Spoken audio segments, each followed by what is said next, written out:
Welcome back to the show, everybody. For Indigenous people across Canada, eating traditional foods can be an important factor in their overall health. But our next guest says that this can be a challenge for some Indigenous communities today. Here to tell us more is Marley Fisher. She's Lenape from Munsee, Delaware Nation, and works as a community dietitian at Chippewa Health Center. Welcome, Marley. Thank you so much for being here, Marley. So you grew up, you're Indigenous, and you grew up on a reserve in southwestern Ontario. Tell us a little bit more about your story and why you're so passionate about Indigenous health and nutrition. Yeah, so I think growing up on my First Nation and also working as an Indigenous registered dietitian have given me a unique perspective when it comes to health and nutrition. I remember being a child and my grandma would get me to help her dial up her insulin pen, or I would go with my papa to his dialysis appointments. And he had both legs amputated as far as I could remember and was blind in one eye. Wow. From diabetes complications, yeah. And they both passed, unfortunately, before I was a teenager. Mm-hmm.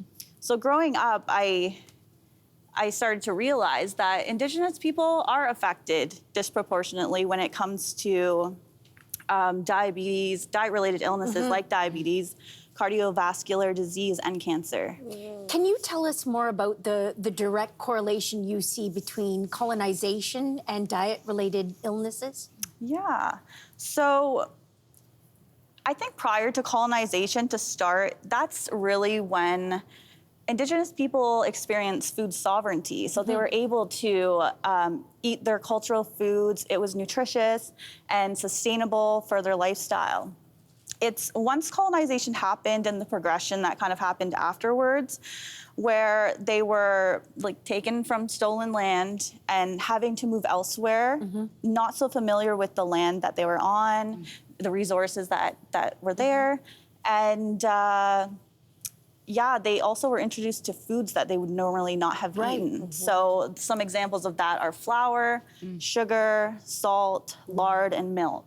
And many Indigenous people are lactose intolerant as well. So now, kind of looking at the residential school system right before we get to the modern times, is in those schools, very poor nutrition as well. The children were only fed 30% of what their nutritional needs were. Wow. Yeah. So when they looked at that and they followed some of the survivors over time, and they found that they were more likely in adulthood to get diabetes and have obesity. And not only did that affect the survivors, but also their children. So some intergenerational relationships. And today, poor quality diet in Indigenous communities looks a bit different than that, but still there's poverty, there's food insecurity, and the safe water. There's not a lot of safe water. There's still boil water advisories in many Indigenous communities across Canada. Let's talk about some of the traditional foods, starting with venison, which you say is a great source of nutrition. Yeah.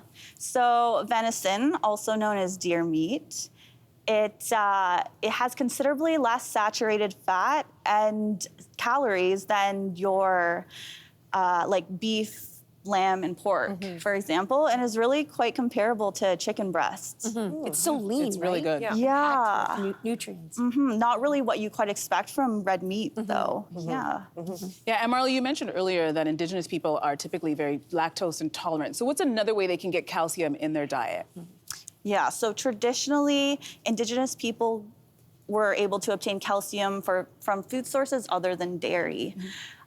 Some examples would be through a traditional cooking method involving wood ash, but also through some food sources like wild game, fish with bones in it, and also some nuts and some berries. Oh, wow. Yeah. There are also really interesting lessons learned by the way that Indigenous people traditionally planted crops. Can you tell us a little bit more about that? Sure.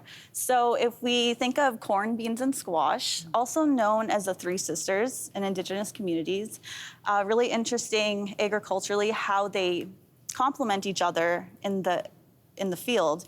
So when planted, the beans can climb up the corn stalk, and that also helps support it through high winds, so stabilizes it a bit.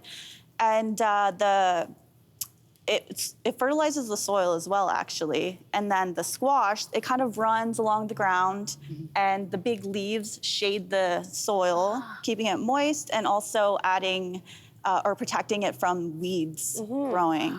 And nutritionally, those three crops, so corn, great sorts, it's a whole grain and has B vitamins and minerals. And then we have the beans, which are a great source of protein and fiber, as we know. And then finally, squash, which is rich in vitamin A and potassium. Covers it all. This is really interesting. What are some other lessons we can take away about Indigenous foods? I think there's so much more to be explored, for sure, with Indigenous foods. Mostly because the diet was low calorie, lower in saturated fat, had more lean meats and protein. It also was higher in some of the vitamins and minerals that Canadians struggle to get today, which are like iron, calcium, and vitamin A. All right, and Marley, I want to make sure I get this right, because there aren't a lot of Indigenous dietitians. And in a 2020 survey, 79% of dietitians identified as white, while only 1.7% identified as Métis. Tell us, why do you think diversity in dietitians is so important? Yeah, so you're right. There's probably like a handful of Indigenous dietitians across Canada. It's so important, though, because the research has shown that patients that are provided care by diverse health professionals do have better health outcomes.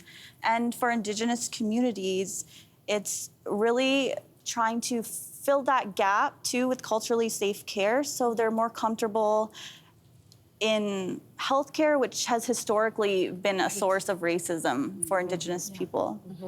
Thank you so much for bringing this to our attention today. We really appreciate it, Marley. Thank you. Anisha, What an interesting discussion, a lot for us to think about. And don't go anywhere, we're going to be right back.